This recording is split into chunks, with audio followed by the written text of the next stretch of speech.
tukar heater. Okey, nak tahu heater ni rosak macam mana? Ni heater baru. Okey, aku tunjuk dulu yang lama kalau nak tu.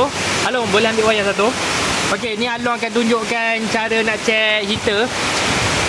Along sambung sini. Okey, nanti kalau nak check heater sambung sini. Lepas tu boleh tengok sini heater dia. Ya, okey. Buat charging. Ya. Okey, nampak tak ada spark, Oh ya. Oh, Okey, jap Okey, sorry tak sambung kepala bateri. Okey, kita dah sambung macam ni. Jap Okey, tengok Okey, lepas tu sambung positif, cari positif satu untuk heater. Kita akan check. Okey, Along touching. Nampak? Ada spark. Okey. Ini heater okey lah. Kalau heater tak okey macam ni, satu.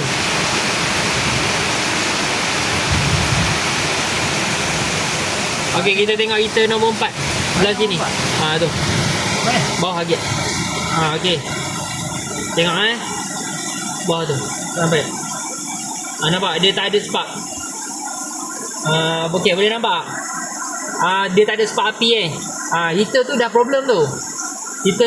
Tapi ini cara check basic lah. Cara check basic untuk heater.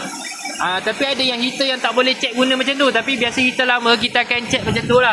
Kalau macam ada spark tu, heater tu okey. Kalau tak ada spark tu, macam ada problem lah. Itu untuk diesel Untuk model diesel lama. Dapat tu?